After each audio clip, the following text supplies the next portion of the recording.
como tú bien lo dices, Marcelo, hoy día vamos a hablar de un caso específico.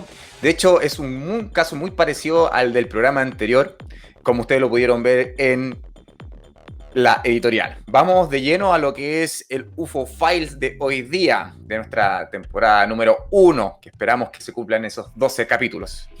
Bueno, vamos al año 1976. Esto fue en Teherán, que es la capital de Irán, ¿ya? País del Medio Oriente. Eh, Estamos hablando desde un piloto, o sea, estamos hablando estamos hablando, perdón, de la fuerza real iraní, ¿ya? Eh, bueno, sabemos que para ese año estaban regidos por una monarquía, ¿ya? Que años después fue derrocada, pero bueno, ese es otro tema.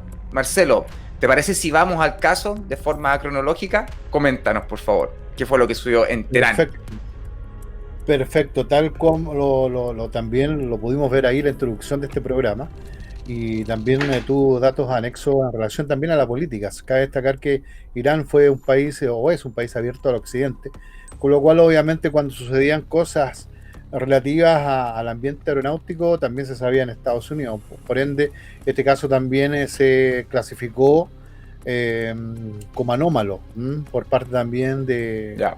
de algunos investigadores, específicamente de índole militar, la Fuerza Aérea Norteamericana.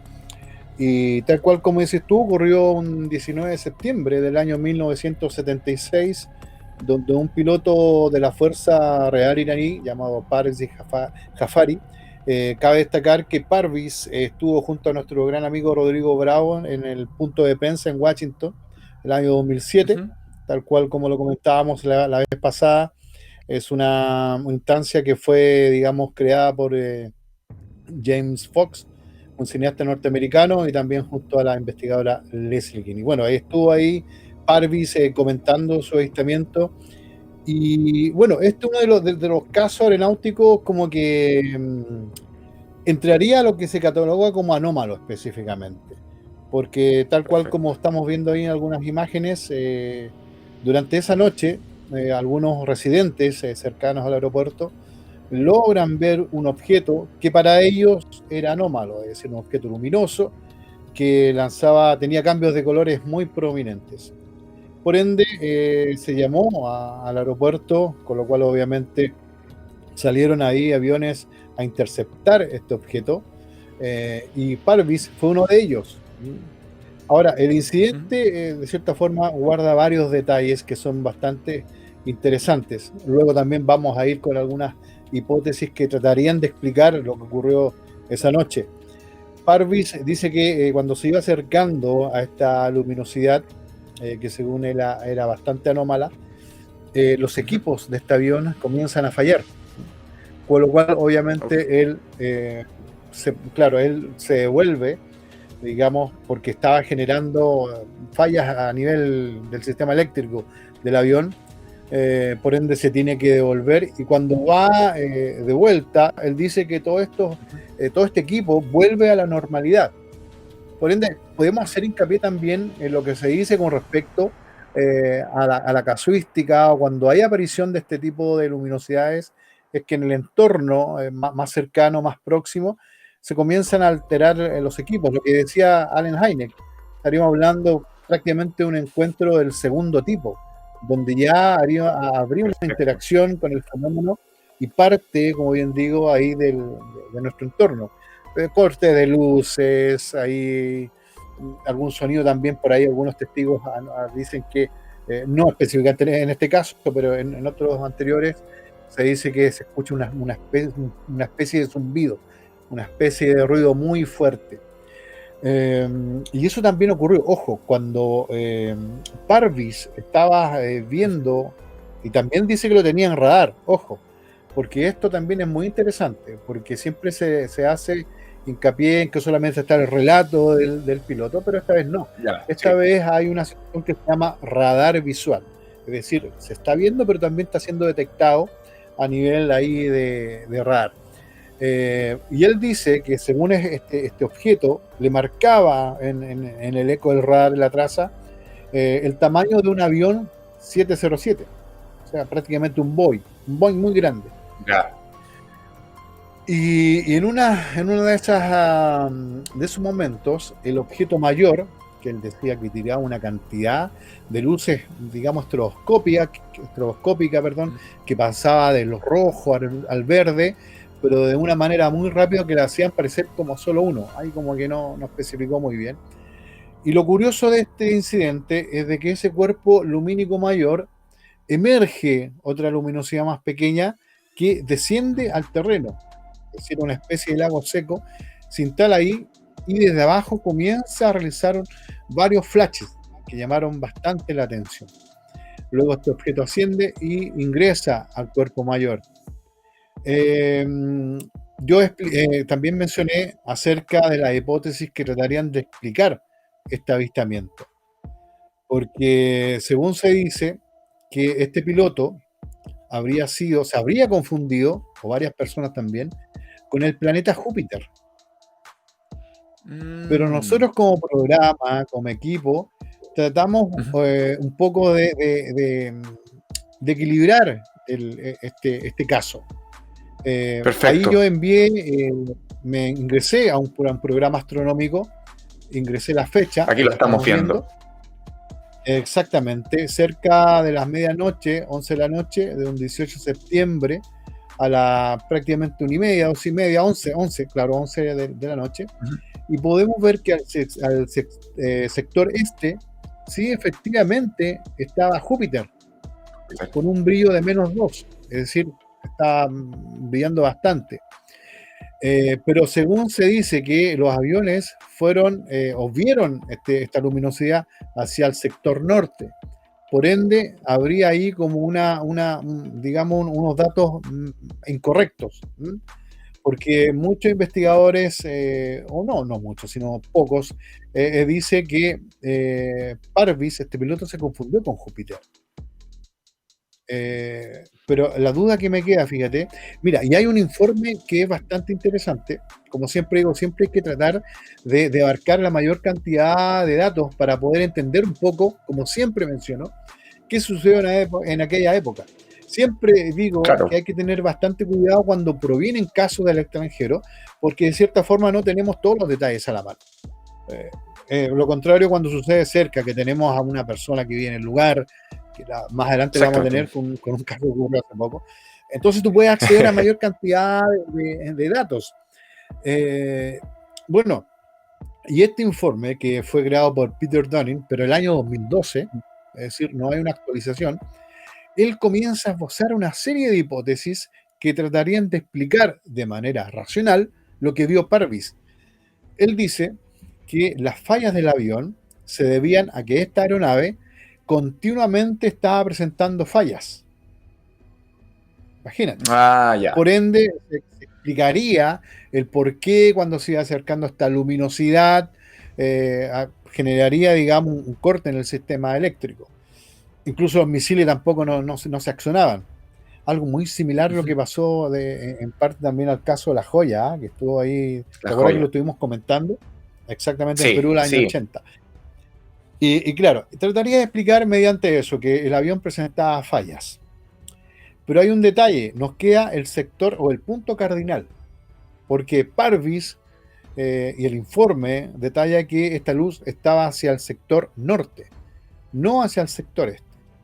Pero es un dato que a veces obviamente no lo podemos corregir de buena manera porque no sabemos cómo fue el vuelo, cómo fue el trayecto de este avión, si generó algún tipo de círculos. Sabemos que también existe lo que es el horizonte falso, también el piloto se puede equivocar. Entonces eso hay que considerarlo también. Yo bien expuse ahí un pantallazo de un programa astronómico en el cual, claro, nos fuimos a esa fecha y pusimos ahí el horario, todo, y efectivamente aparece Júpiter, que es una de las hipótesis que también hacía hincapié Philip Klass. Philip Klass fue un gran investigador de búnker que falleció por ahí en 2005 en Estados Unidos. Él tiene varias publicaciones a su vez donde explica de manera bastante concisa algunos casos, incluso también ha tirado abajo algunos casos que se tenían por espectaculares. Bueno, yo lo recomiendo bastante, pueden encontrar ahí lectura de Philip Klass, y él decía que también se había confundido con Júpiter. Pero estamos hablando de un informe del año 2012, es decir, no hay una actualización, como bien digo. Y después, claro, después vamos conociendo las desclasificaciones norteamericanas, y entre esos informes desclasificados aparece el caso de Teherán, donde se detalla que también una aeronave, un Boeing, venía acercándose a la zona, al perímetro donde se estaba realizando esta observación, y también presentó Ajá. fallas en las comunicaciones. Entonces ya tenemos una segunda aeronave que está presentando fallas. Con lo Ujú. cual, la hipótesis de la aeronave que ya venía con fallas, en este caso el avión de Parvez Jafaris, también ahí como queda al debe, ¿ah?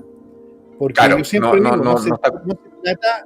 no se trata de cuando uno expone una hipótesis racional el negar un caso, sino más bien exponer, yo siempre digo, un panorama en el cual el público se pueda hacer una idea qué pasó. Y también nosotros instamos a que la gente siga esta temática o de este caso en específico, que pueda hacer una búsqueda en Google, que después, que como bien digo, que pueda leer varios informes para generar un equilibrio, porque siempre desde el extranjero nos llegan casos con el acrónimo de OVNI, objeto volador no identificado, o de fenómeno anómalo, pero no sabemos cómo se produjo el avistamiento.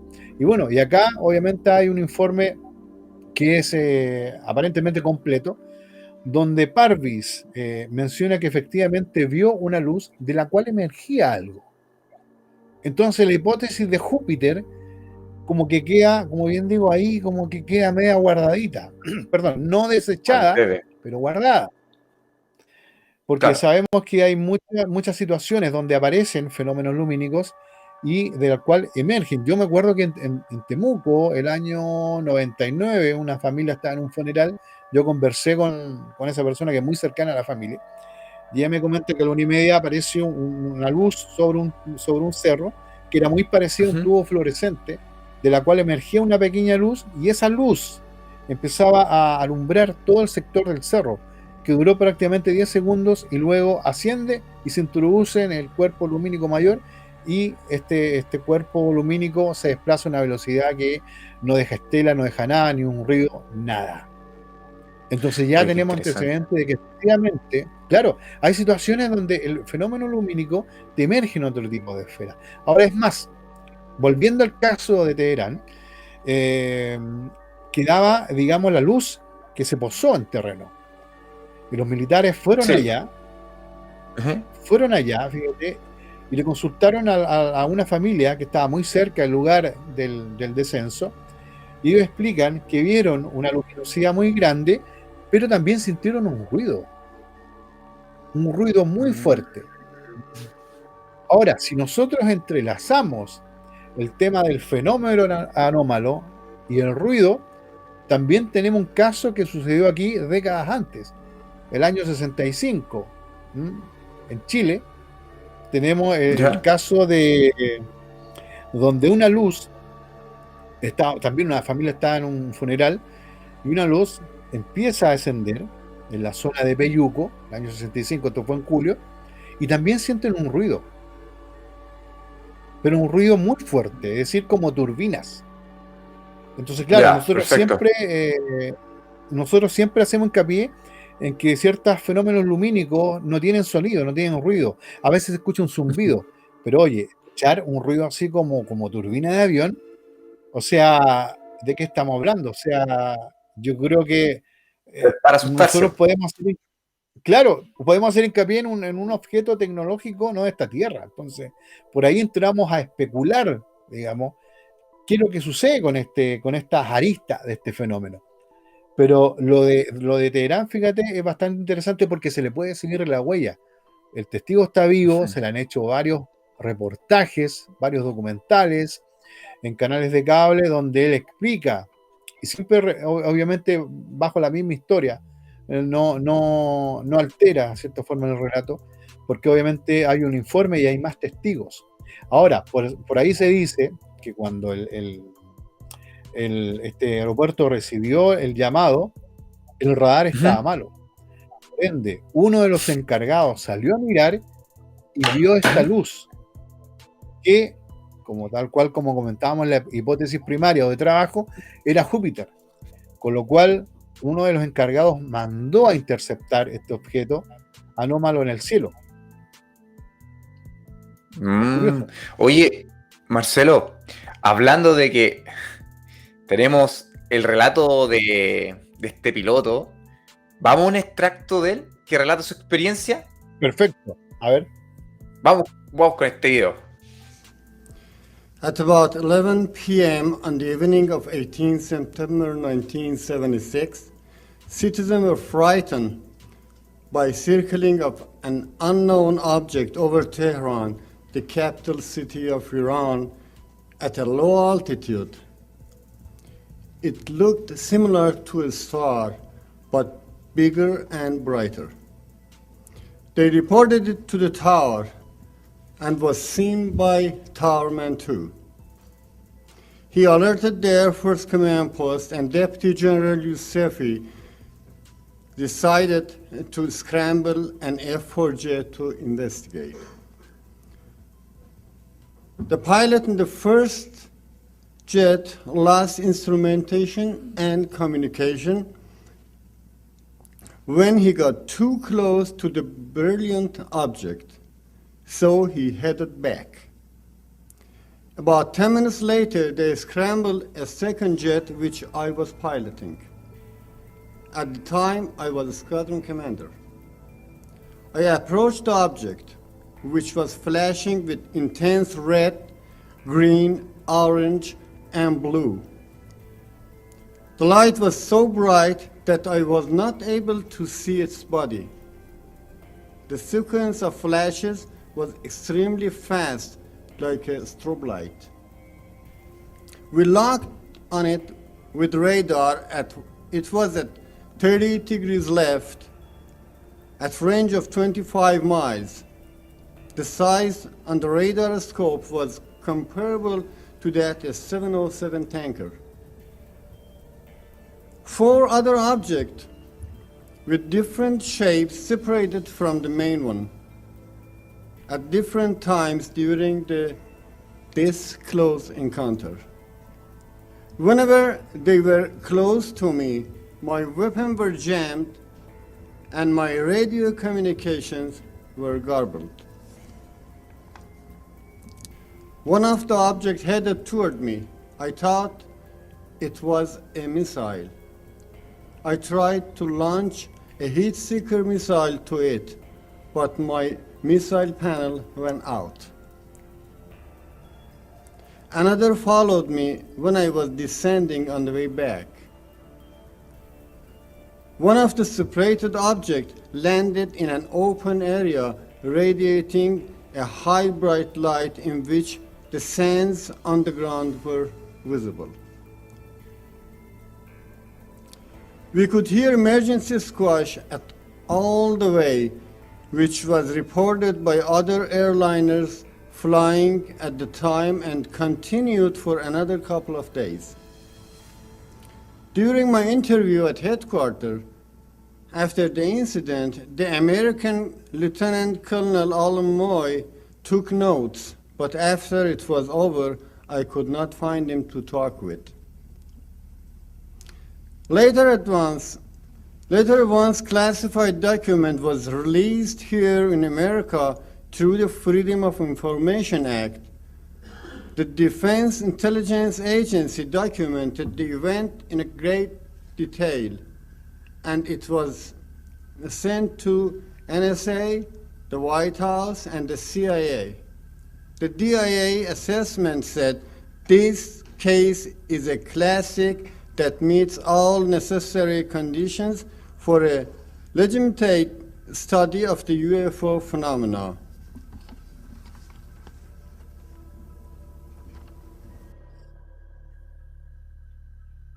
Oye, impresionante ver Buenísimo. al testigo, a la persona que estuvo ahí viviendo en carne y hueso esta experiencia que tras bambalinas hablábamos con Marcelo y decíamos cuántos pilotos deben existir que han tenido experiencias similares, pero por el miedo al ridículo, que lo hemos hablado en otros programas, o quizás el miedo a ver que sus horas de vuelo sean afectadas por un testimonio como este, eh, yo creo que estar en el aire tantas horas te da para ver ciertas cosas como estas. Exactamente, José, tú hiciste un alcance, pero buenísimo, en relación a que quizás cuántos testimonios puedes estar guardado por ahí, incluso audios, y algunos reportes Exactamente. escritos también. Y tal cual como dices tú, de pilotos que quizás ven algo extraño pero callan, no le informan tampoco, porque también sabemos que es un proceso medio complicado el estar escribiendo, y de ahí empiezan, digamos, las críticas quizás de tus pares. Estás viendo cosas, tiene muchas horas de vuelo, mucho cansancio.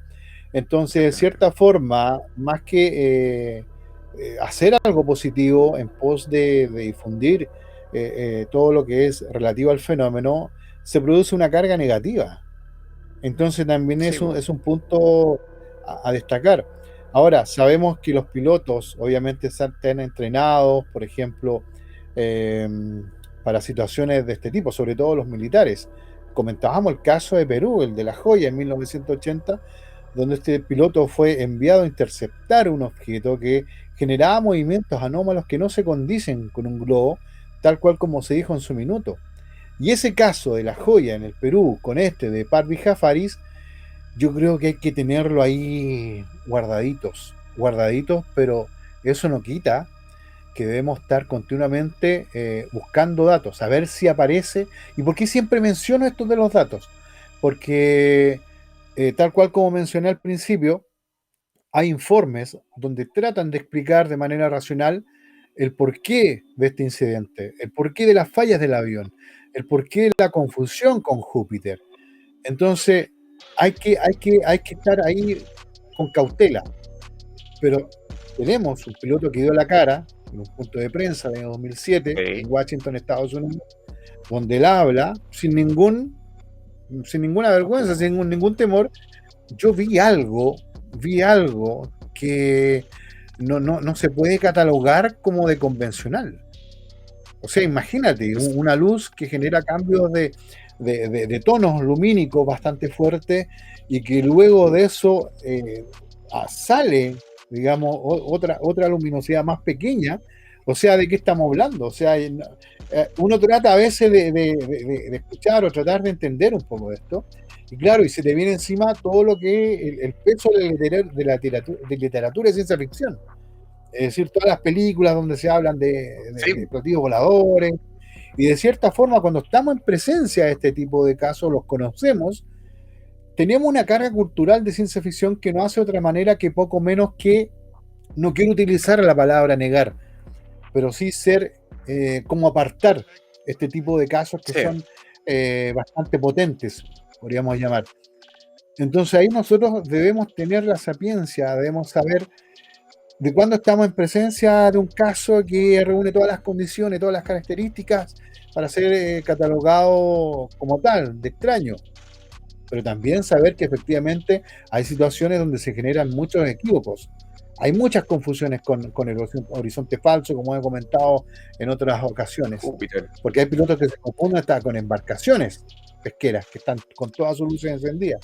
Imagínate. Entonces, Eso, debemos de ser bastante cuidadosos cuando estamos o conocemos este tipo de informaciones, pero yo digo, insisto, perdón, José, yo insisto con esto, este caso de Teherán para mí es buenísimo, buenísimo, muy bueno.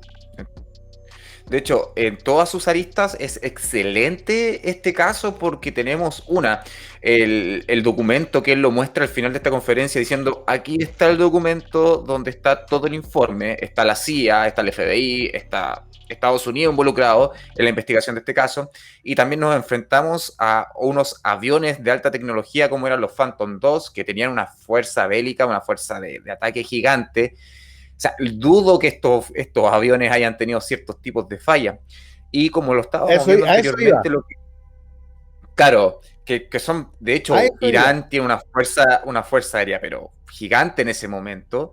Es Eh, que mira, Estábamos en la fecha específica de problemas bélicos, entonces es como es muy extraño todo lo que sucede en este caso.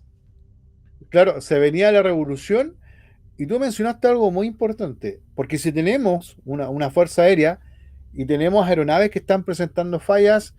Yo no creo que nos quedemos de brazos cruzados, las organizaciones pertinentes de tener, digamos, en buenas condiciones un avión que está siendo utilizado para defensa, para resguardo, digamos, del territorio. Entonces, como que esa hipótesis a veces, como que queda, como decimos un buen chileno, como que queda coja la hipótesis de las Claro. fallas, que no estamos negando. Mira, yo lo quiero dejar bien en claro, no es que no estamos negando esa hipótesis, sino más bien como que nos genera cierta duda. A veces, claro, a veces por explicar un caso, solemos utilizar hipótesis racionales que son como un poco alejadas. Yo por eso siempre menciono las hipótesis de trabajo, que es digamos, una hipótesis, un conjunto de datos que se acerca un poco más digamos, a tratar de explicar el caso. Y también está lo que es el proceso deductivo, que en ciencia también se utiliza. Cuando tú comienzas a ver la cantidad de pequeños de informes donde se describe algo, tú dices, esto no se compara con un avión, o sea, no se compara con un cuerpo estelar, por los detalles Claro. descritos por el piloto. Ahora, obviamente nosotros depositamos la fe en este piloto, que es lo que estaba comentando, tiene viso de ser verdad. Pero siempre insisto con esto, a tener cuidado y bueno, para mí el caso de Teherán, y lo vuelvo a mencionar, es un caso que reúne las condiciones como para tenerlo ahí en el listado de los casos extraños o que precisan una revisión más adelante. A pesar que a veces el paso del tiempo es el peor verdugo en ufología, porque o no está el Sí. testigo, no lo puede ubicar, o hay ciertos informes o las partes que se pierden. Eh, por ejemplo, hay un caso en Inglaterra, se me va el nombre en este minuto, pero donde dos personas lograron fotografiar derechamente un objeto volador no identificado, o lo que se Ujú. denomina en parte también platillo volador, y esas fotografías fueron requisadas. Y supuestamente se iban a liberar este año 2021, pero el organismo encargado de todo esto inglés prefirió hacerla pública en 50 años más. O Y sea, pensar que lo que dicen los científicos, que en el 2050 ya no deberíamos estar, o sea, estamos, va a ser pasado la fecha, esta publicación de claro, las mira, fotografías. claro, haciendo relación al caso que te comenté recién, las fotografías, según Nick Pope, fueron analizadas por varios expertos, pasó todos los ¿Ya? filtros, se llegó a la conclusión de que era efectivamente real y que los testigos Ujú. estuvieron en presencia de un objeto muy parecido a un platillo volador. Es decir, no tenía turbinas, Mm. no tenía alas que uno hubiese pensado en algún tipo de avión, y se desplazó a una velocidad increíble. Sabemos que los pilotos soportan con buenos equipos hasta casi 4 o 5G. Sabemos que G es la fuerza de gravedad que se ejerce sobre el cuerpo. Ya más de 10G, 15G, olvídate, ya prácticamente falleces ahí en el intento. Sí, pues, en el Pero, intento. claro, Oye, Marcelo, mira, lo que estamos viendo acá, disculpa que te interrumpa, bueno, lo que estábamos viendo anteriormente para las personas que estaban observando el apoyo visual, estábamos viendo extractos de la película que se hizo de este avistamiento. No tenemos el título de la película, pero se usó posteriormente para el programa Stings, que en español significa sightings, avistamientos. Es avistamiento, sightings, sightings, perdón. Sightings. Mi inglés sightings. ahí, chilensis, se me llevó. Bueno, aquí lo que estamos No viendo hay en este problema. momento es la prensa de Irán, que como podemos ver estaba en inglés y la tenemos subtitulada al español. Aquí dice 21 de septiembre de 1976. Hoy se me pasó, maestro, ahí la noticia anterior. Hmm. Bueno, pero ahí estábamos viendo las noticias, cómo la prensa emitió este comunicado del avistamiento de Teherán. Pero no tenemos solamente este apoyo visual. De hecho, hay un comentario por ahí que A ver. dicen excelentes videos de apoyo, sino que tenemos el audio original No, subtitulado me están leseando. del... Me están No, no molestando, estoy José. leyendo. No lo estoy molestando, señor Marcelo. Tenemos el audio original desde la torre de Increíble, control qué con el increíble. piloto. Esto está en iraní y está subtitulado en el español. Obviamente la calidad del audio tienen que entender que estamos en la fecha de 1976 y es una comunicación de radio del avión hacia la torre de control. Así que, por favor, maestro, si podemos ir a ese video, por favor.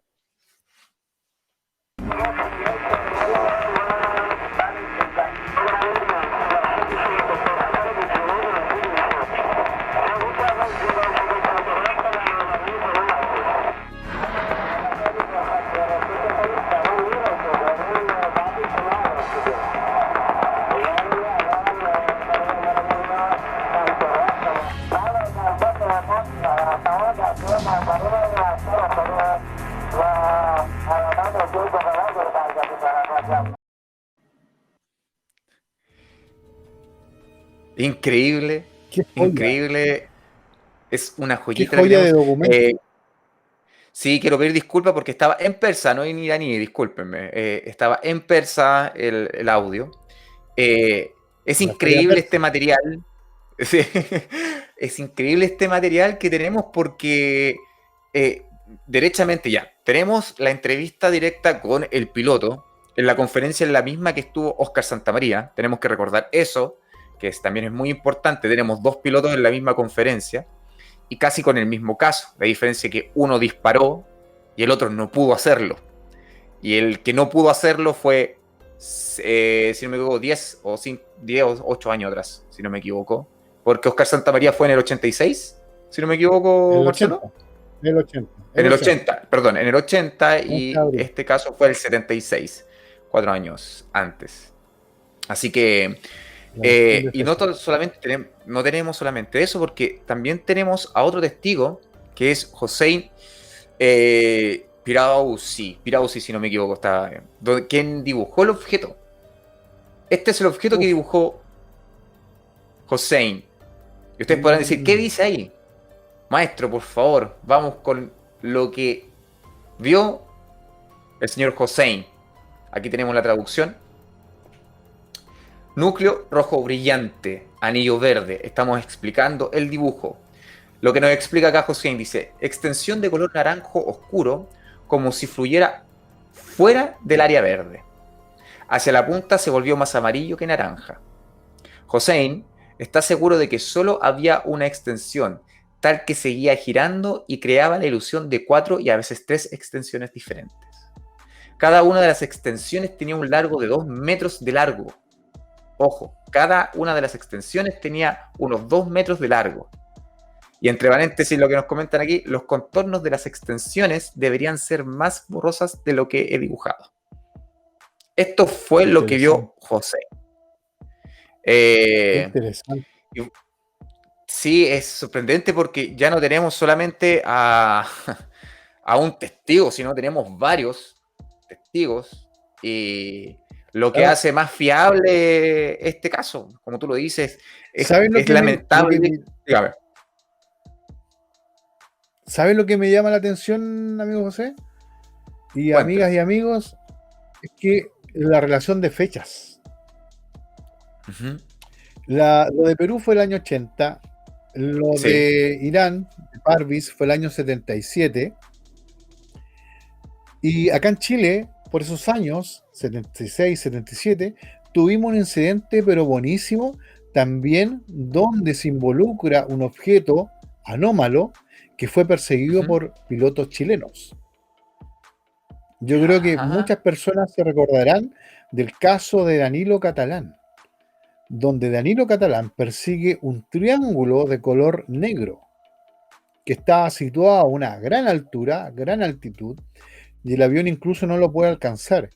Y en uno de esos momentos, este objeto triangular de color negro realiza un giro pero pronunciado, casi 90 grados, y se desplaza a una velocidad enorme que no se compara con la de ningún avión. Ahora, hablando específicamente de los objetos triangulares, nosotros tenemos informes de que acá en Valparaíso también, durante la época del 80, 81, 82, se vieron también cuerpos triangulares en la zona sur de Valparaíso. Imagínate. En Valparaíso. Luego de eso me entero que la Gendarmería francesa, en el año 1978, También tiene informes de apariciones de objetos triangulares que luego se repetirían, fíjense ustedes, en la famosa oleada del año 1990 en Bélgica. O sea, ¿qué está pasando ahí? Claro, muchos dirán, oye, no, puede haber sido algún prototipo experimental de alguna superpotencia, pero la Claro, descripción que hacen los testigos del tipo de vuelo, de la velocidad, que de repente estaba situado a 5 metros del terreno, subía muy rápido, se desplazaba a una velocidad pero increíble, que tenía luces a sus costados, silentes, que no había ruido de por medio. Entonces, ¿de qué estamos hablando? O sea, derechamente, obviamente, todos estos informes entran en el catálogo de anómalos, sencillamente.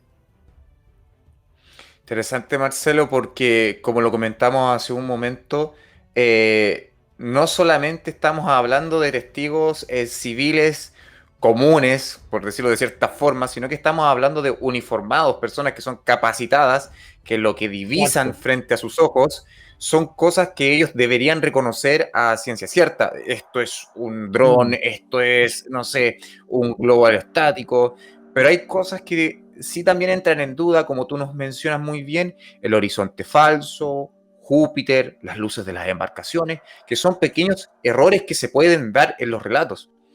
Pero aquí hay mm.